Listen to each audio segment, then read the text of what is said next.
over there. There is Kagura.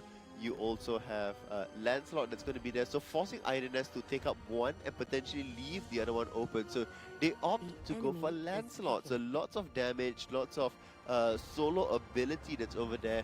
Now, will MYA pick up Gerard? In fact, there is the hover there already. No surprise if they do lock this in really early on, potentially pairing it maybe with a first pick Hilda or Croc. Yeah, I mean, no, like you predicted beforehand, the reason why Kagura gets picked up is because she's one of the best against Lancelot. I mean, like, in terms of how she goes up against a lane against Lancelot, she actually can go up against Lancelot.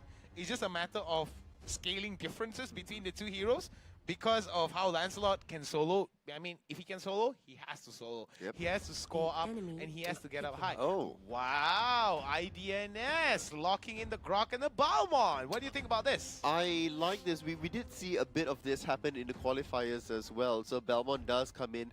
A lot of it for securing objectives, a lot of it for, you know, getting that last bits of damage across. It helps deter teams that are unsure if they want to be committing towards the objective taking, in towards, you know, 50-50 team fights that are very end, because Balmon being able to secure it off means that it's a losing battle to take. It's not a gamble you want to be taking, but at the same time, with Cyclops being added into this, the lockdown is interesting. Yi Shunshin coming through with Rafaela for IDoNS SG is crazy. I like this Rafaela pickup. Why? Is because that now they don't have that much. They do have Lancelot as the fighter. He can go into the off lane and be considered one of those like jungling, roaming kind of heroes. What's really important to note is the fact that Rafaela, Balmon, and Grok. That's a lot of sustain for very two tanky heroes right there. Predictions, bro. I'm gonna go with IDoNS. I can't. I'm gonna go with IDoNS as well. It is.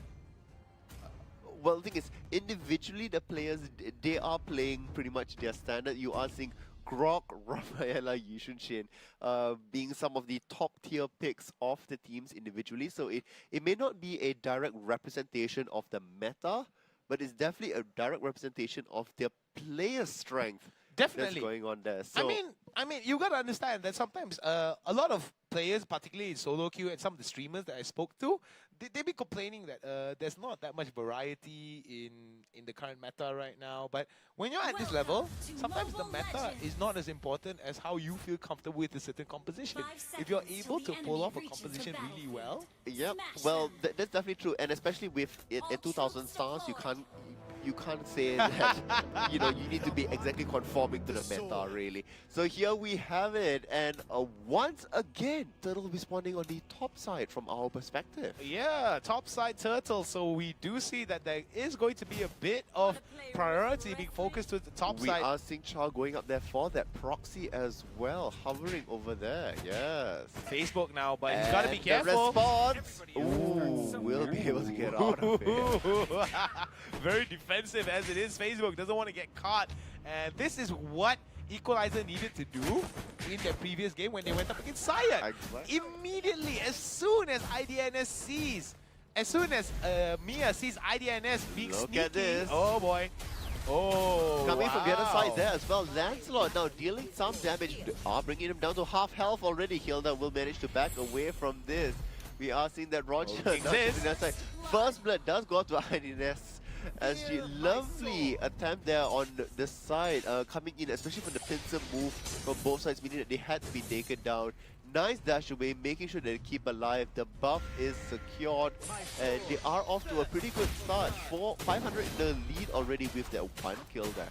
Now Jason now spinning away, causing as much damage as he can over to the bot side against the enemy Hilda. Doing relatively well in terms of the trade. Hilda trying to actually get him to aggro onto under the turret as King Zinz comes in to join in. The first kill does go over to IDoNS, however, and let me just say this, Mia it's not a lost game for me. I mean, it's just the first kill, but it is a definitely big advantage for the side of IDNS. Definitely not over by any sort of extent that's over there, but it is a little bit of a moral victory, especially being able to bring it down that early. It's also interesting to see Belmont simply being able to zone Hilda away from the brush, preventing her from coming in with that extra bits of potential ambush, potential heal that's there. We are still engaged go through, but unfortunately he's all alone, and at this level it's not as if it's going to translate much into a kill. We are seeing some damage. Star Power Lockdown goes down.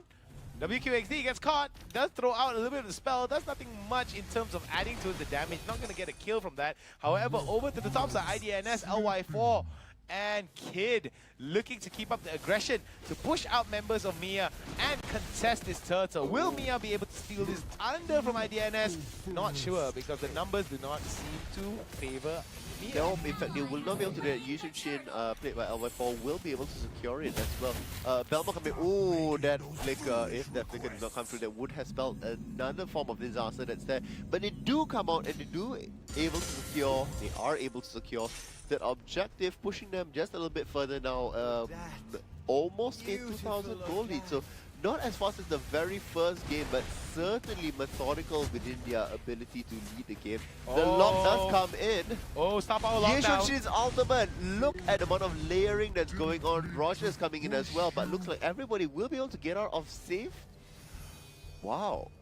Well, that was pretty good. What I like about it is the fact that IDNS knows that they're not going to take a battle that they can't lose, and they were just wise to, okay, you know what, we're just going to play discipline, we're just going to back away. Immediately, what do? They take objective and reset. They try to look for a situation whereby they're able to just, okay, let them be aggressive, let's try to get back the aggression over into the lanes and look towards creating a winning lane.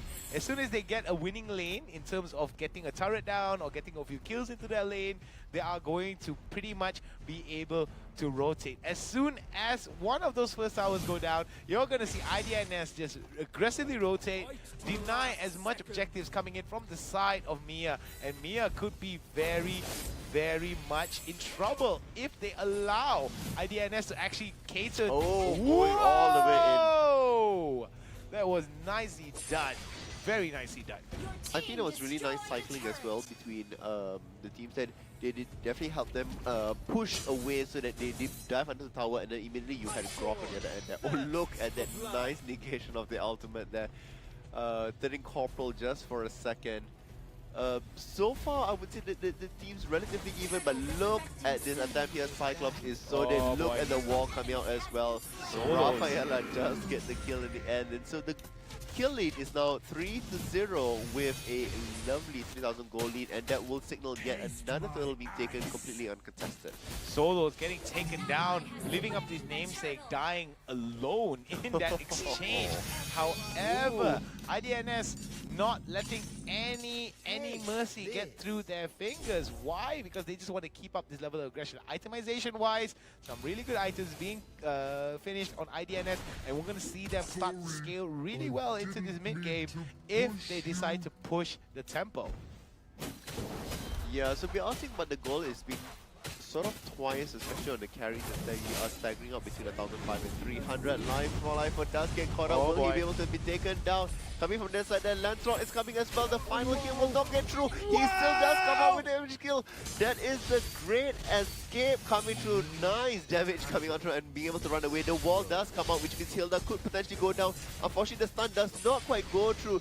They found a new target. It's going to be Kagura. Lancelot will be able to bring it down. IDS wins across the board, not losing anybody and still being able to push through that damage and find another kill that's there. 9,000 IQ escape coming in from LY4. He just knew the amount of limitations on his hero, and that was just a beautiful stuff. Let's go into the instant replay and check out that last fight by LY4. Look at this. Turns on the ultimate, slows them down, being able to push them aside. Lancelot appears and he just continues to walk. Hit, walk away. Just making sure that he deals that last bit of damage. Going through. Really well done. Coming up from IDNS SG, I think that would be pretty much one of the highlights of today, in fact. Well, I'm really surprised though, because LY4, I mean, that's what 2,000 plus stars actually looks like. What I'm really concerned about is that MYA, despite the fact that they threw out the necessary amount of resources to actually lock down LY4. They just couldn't take him down just because of how quick IDNS was just there to counteract that kill. Even if they didn't get the kill, they wouldn't have gotten away clean. There's also lots of body stacking that's there. Oh, here we have a lovely engage, and just like that, 2 members going to be deleted. It's going to be pretty easy for them to be signaled out into Lord at this point, and nobody's going to come in for contention here. 7-0 with a very clear 7,000 goal lead as well. Lord will be taken. Chow's going to come in from the side here. Lancelot does spot him out. The kick goes up, but look, no damage whatsoever, and Lancelot goes in. Try Vicious to signal, out, another flicker. one, and there we have it. WQXD with the mega kill onto that Cho. Really that nice. was just too much damage coming in from the side of IDNSSG. And we do see that the Lord is being called out and is most likely going to go, excuse me, it's going to go towards the bot lane. Star Power Lockdown has him called out. Not much going to go down on it because, well, the cooldown is definitely low, but in a game like this, seconds is the difference. Microseconds can be the difference, yes. Indeed, so we are seeing that lots about to appear in the bottom lane to help push a wave out. The mid is already pushing in, and we see Belmont now will be able to take out this tower, which means Locke's going to push in even further. It's going to go to the final tower of the bottom lane. Well, like I said beforehand, we do see a lot of rotations coming in from the side of IDNS. The wall does go out. Oh boy. And here it looks like it's going to be feed. Yishuchin does launch his ultimate, pushing everybody away. The zoning ability is good. The tower does go down, and we are seeing the front lines here. The kick does go out. Raphael against yet another kill. The wall comes out again to push it away, and the Lord is already wailing onto the tower. Will they be able to pad that stats? Oh yes, they will be able to. Lancelot gets another kill. Yishuchin as well onto Hilda, and just like that, IDNSSG has the fastest game in MPL thus far. Wow. Let me just say this. A little bit of shades of the first match, isn't it? Yeah. A little bit of shades. And looking at the stats, look at that. 11-1. 10.9. Yikes. That KDA 5-0 and 6. Now we did see, KDAs that ran up 12 already at this point here. It's interesting to see how they were able to, translate all the momentum that they built throughout the game. It wasn't as severe as, for instance, how Team Saiyan did it for the very first time, but it certainly was really catastrophic in terms of how MYA could not respond to this. And we have seen MYA in the past, in qualifiers, being able to come back. Not quite the same time here. So maybe all the fears that they... Why is because of the ease of how Akai is so accessible in terms of just throwing out that ability. It's just disgusting. So this goes back to the original four. So you have Lancelot, Kagura, Akai, and Diggy that does get removed. Okay, so first pick on the other side, Hilda, Grok, Hayabusa, Fanny. Fanny is open, so I'm thinking that LY4 should consider locking in Fanny. However, Mia is the one that has the first pick. Indeed, it's MYA that is picking up first, so it should be interesting to see what they go with. They are down to 5 seconds left. It is going to be Grok for the Hummer at this point. It is going to be the lock down. I don't know about a Grok first pick. Well, with Fanny opened up, I'm really surprised that they're going to allow Mr. Vi and Kid to actually pick this up. I'm pretty sure that, they're not going to pick up the Fanny. I'm really surprised by that. I don't think so. It should be within the first rotation. They should pick up the other high priority picks. I'm not sure Harley is that high. I would say Belmont is pretty up there. This is something we saw in the previous game as well. There we go. That Fanny is most likely going to go towards... That Fanny is most probably going to go towards solos, but they've got to be careful because if they go with a high loss, it's going to be a bit of a problem.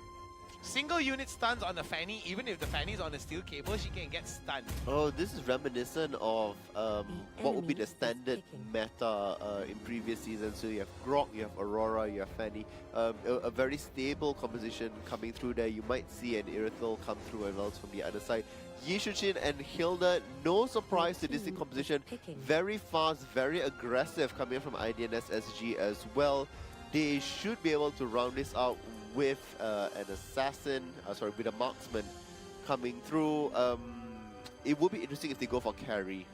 Yeah, it would be very interesting to go for carry. with the amount of CC that they have, with the amount of Roger. CC that they have with the Grok and the Aurora, it will be interesting because they do have a bit of mobility with the Hayabusa and the Fanny that they have, and Roger as well, not a traditional marksman to And be said. Rafaela gets locked in instantly Oh boy. on the other side here. So This is going to be interesting. This is going to be very gonna interesting. ask you the question. Oh boy. The Hound. Yes, sir. What are your predictions? My prediction, sir, is very simple. IDNS with a clean 2-0 over Mia, because judging from the composition, if I believe that IDNS has a lot of the potential early on, because of the mobility, if they're able to abuse the mobility for the first 2 to 3 levels before they hit the level 4 and get their ultimates, it could spell a lot of problems for the side of Mia. However, Mia does have that Fanny though, which I think could be a really huge problem considering the amount of mobility. I know some of you guys are thinking, but Hound, Fanny got nerfed in the last in a few patches. Fanny has ago. gotten nerfed multiple Too many times. times, but the fact is the mobility is still very strong in the hands of a right player. The only thing that a nerf changes is the scaling of when you start to pop off in terms of your damage, That's in terms of I think the also thing to be brought up here is to look at all the players that do play the game. As much as the nerf goes out and affects a lot of players, you also are talking about players that have hundreds, if not thousands, of stars. yes. It's not exactly going to be the small bit that's there. Let's go into game. We are seeing Shadow charging up there already, and here we are. Blue side, MYA, and on the red side, IDNS SG already with one on the board, looking for their second win. They're looking for the second win, and it could be a very interesting composition here. Over to the mid side, it's going to be 4-man for the side of IDNS. We said this before. We did speculate on what kind of formations that's going to come for the side of IDNS or Mia, and it seems that IDNS is the one that would break it in terms of the pattern. Now we're going to see an early engage here. This could be bad for the side of IDNS. They did bear it off a little bit more than Pikachu, as Ziz is going to go on. Oh my god, Solos with the kill, the first blood. Oh my goodness, Mia. One more. Oh, double kill onto Solos. Holy cow, is this the Mia that we were all talking about? Oh, another one. And that makes 3. 3 in a basket. 3 in a basket, a big, huge early game advantage fail for the side of IDNS. They did bite off a little bit more than they can chew. They did realize that, okay, we'll come in 4-man in the middle. We'll try to get some of these. We'll try to get some of these objectives. However, let's take a look at this replay and see how they messed up in vivid fashion. Here we go. There goes Solo with the steel cable right to the spin, getting that kill. He's already level 2 already. Kid trying to get away. Look at the damage being done by Solos. Solos nicely getting that level, nicely getting that kill. And that wall was not needed by the Grok. But hey, It was just that extra precaution. just that's extra there. precaution. Because if he didn't get the last final hit, it would have forced him to walk around as well, and that would have definitely secured the kill. So good job here by MYA being able to, exert himself forward. We are having a lovely 1,000 gold lead there with that 3 kills at the 2-minute mark. The freeze does come through in the end, unfortunately not that much damage. Turtle is spawning on the bottom side this time around, so a lot more attention is going to be faced up over there. Yeah, a lot of attention is going to be faced up over here. However, the roamer, the person that roams a lot may not be needed, because if members of Mia are able to get a kill over to the bot side with a very good gank or a very good rotation, they could actually allow Solos to actually go onto a solo lane and just push off and split. I don't quite agree with this whole let me stay in this brush momentum, because we aren't seeing many people on there. I know he doesn't want to give away position, but the longer you see Fanny with such a lead stay dormant or slightly passive, the more she starts to fall behind, and that lead becomes, negated bit by bit as well. Now the key to victory for the side of IDNS is basically to make sure that they focus a lot of their CC onto Solos before he even gets started. Ooh, this may get contested. Solos trying to get into We have position. people around. Oh, still cable does come in all the way to the very end. Not quite finding the target. Yushin Shin's ultimate is down as well. Yushin Shin will be able to secure the turtle. Belmont as well will get yet another kill. Oh, we need to run away from that kill. That will be able to manage to escape. Yushin Shin coming out with They yet need to stun another onto kill. Solos. Fanny does. Solos gets taken down! Nicely done! Double kill for the side of LY4 on IDNSSG. That was just Fanny running out of steam completely. So, I mean, later when we look at the replay of that, that is going to be the essentially which straw broke the camel's back, over an extension into the fight that was already a slightly losing fight. Let's look at the instant replay about what just happened. And here we are, the replay. As you can see, pay attention to where Solos come in. Solos did try to come in, tried to get Kid, but tried to get Kid down. Notice, not enough energy to move anything, and then she's completely stuck over there and gets taken out. This is simply not good enough resource management throughout. So it's now 3-3, and the goalie has swung to the Singaporean side of IDNS. Sometimes it's not just about resource management, sometimes it's just about pure desperation. You just know that you have a lead and you're desperate to maintain that lead. You just, okay, I have to show go off. I mean, it's not just a show off thing, but it's also one thing, you know, you have to play the high risk, high reward kind of gameplay. Yeah. Over to the top side, we're going to see a dive onto Jason Cole, but the amount of damage that's being done by the turret onto Solos does require him to back away. He will back away indeed, and that would just mean the top hill stays there a little bit longer. 4 members of the IDNS team here surrounding Grok and Aurora. Yushinshin's ultimate does come out. Look at that instant death. That 4-man bot lane dive. Oh wow! Solos is back. Solos is back, but I don't think he doesn't have any assistance here. He has to get away. Oh. Wow, that was just a long-range steel cable right there. And the part and parcel of the reason why IDNS is able to keep up this pressure is because Rafaela is able to just keep healing and healing and healing. Indeed, I mean that also, you can't exactly engage into Rafaela because the ultimate is there and the stun will come through. That was not quite enough. Harley does going in for that additional damage. Top hat should come up relatively soon as well, opting not to go for the chase. I do agree with that. Turtle is also being taken here, so this is the second turtle. It's going to be another clean take for them. Absolutely no contest. That nobody's even close inside, and there we have it. Secured 4 kills to 5, and the goalie now swinging 1,000 into the favor of IDS SG. Well, over to the top side, we do see Mia, not to say struggling, looking towards defending that top side. Kings is doing his best, as is Roger, to just make sure that lane doesn't get pushed out. The more pushed out the top lane gets, it's harder for Kings is to actually try and roam around because the added pressure towards the top lane. So it's very wise for the side of IDNS to take advantage of this because Roger is away and he's not able to do a lot of DPS. They should either group up, try to get some kind of kill, or just stay away from Solos, because if Solos were to able to go in at the right time with the team members at the right time, it could be a big problem for the side of IDNS. Oh no, Belmont trying to steal it away, and Solos does secure the buff. In the end, we are seeing here that Shadow as well, a little bit of damage. A little bit of difficulty being able to do Yushinshin's ultimate will come through as well, deterring people away from the turret. We are seeing Roger and Belmont duking out back up top. This game is definitely a lot slower on the uptake than the previous one that's there, but the swing that MYA had is completely gone and completely negated away. King Ziz now in a little bit of trouble. IDNS will be able to bring it down from that Harley. Top hat, look at the jukes going back and forth. Solos is coming in hoping for that one last kill. The turret does go down already. We are seeing the Hayabusa with the Shuriken being able to bring down. Belmont brings down Fanny in the end.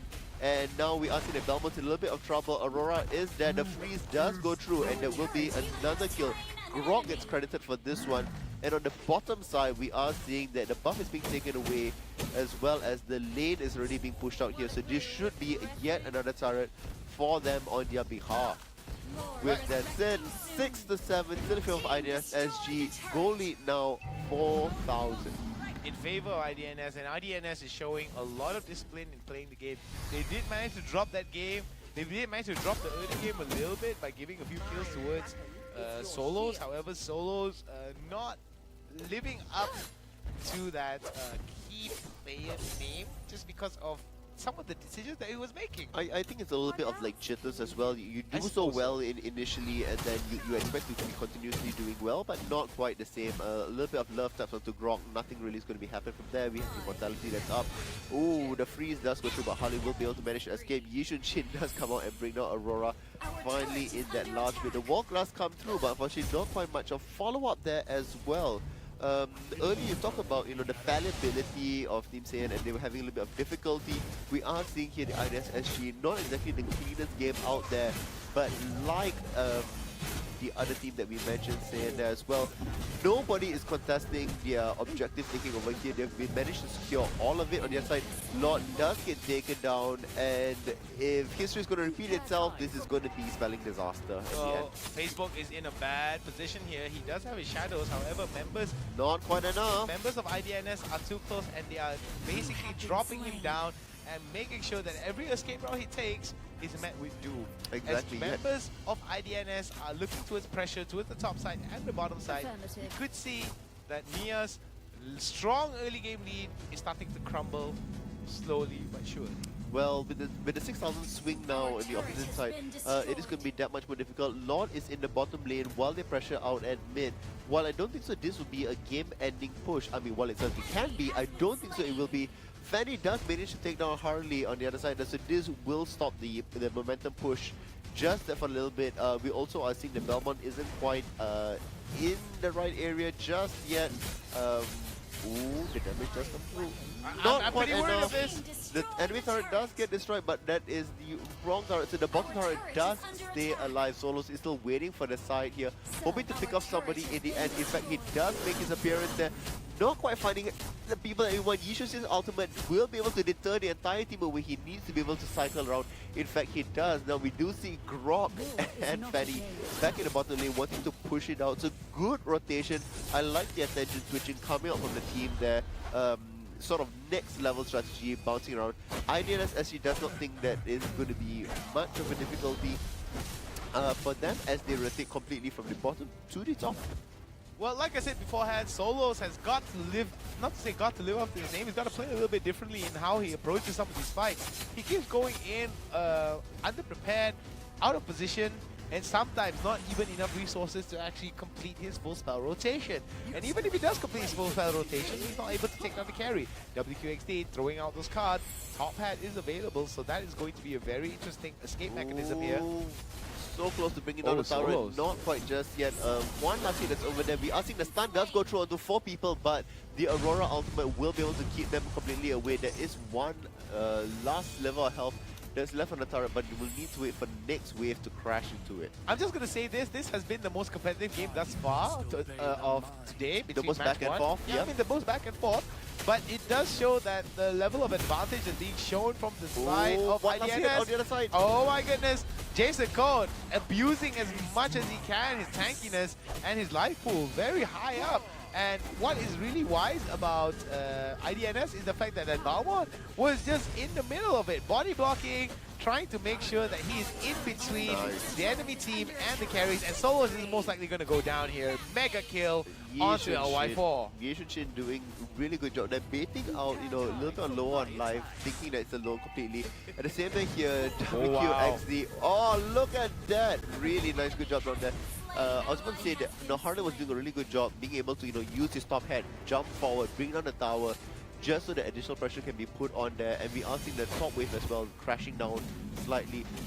We are going to see Lord come up in a quick 35 seconds as well, and that looks like the next objective that they're going to be focusing on, especially now that the inner base has been left open. I mean, with the fact that IDNS now is able to actually move around onto the side of Mia's jungle, means that Mia does not have the ability to punish. Even if they decide to punish it, they've got to make sure that they make a very, very well calculated play in order for them to get out of it.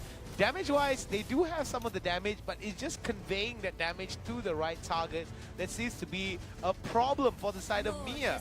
IDNS SG looking very good, looking very proper and prips. I mean, they immediately are just camping out for Lord already. They know that there's nothing else to fight about but to take this.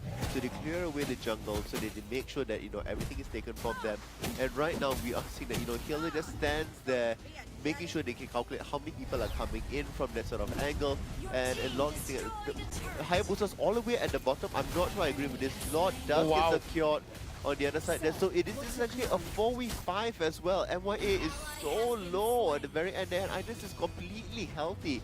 Hayabusa unfortunately not quite being able to take on the next turret just yet. But look at this Harley play jumping all the way. It does get frozen in time here, but we'll be able to take down both people in the end. Wow, WQXD with that single man double kill. That was beautiful, despite the fact that Immortality came up with the Grok. that amount of time and delay between the immortality before he came back up was This just is enough. gonna be it. This is gonna be it The for two the of side. them will just completely take it away, and just like that, we have an unstoppable at the very last bit. IDoNotSleep really showing their dominance here. I mean, they showed a very fast game. They showed that even from a deficit, and you know, with 2 of the kills going to Fanny really early on, it was still such an easy job for them. WQXC definitely deserves the MVP for this game. 9.6 KDA, 7 kills, 4 deaths, 8 assists. Good job on Harley. I think people should definitely be watching out for the replays of this, because the Harley plays were actually really good. Definitely, the Harley plays were very good. I like the utilization of the top hat, and I like the mobility. Like WQXD really abused that mobility, and I think it goes without saying that part and parcel of his success is definitely because of his team. Because it's one thing for you to actually juke the way you juke and do the damage. You do need the team to back you up. This is IDoNotSleep. Look at them, all those macho men looking deeply into the camera saying, we have just won 500 USD. That looks like, you know, like a look of like real happiness, of like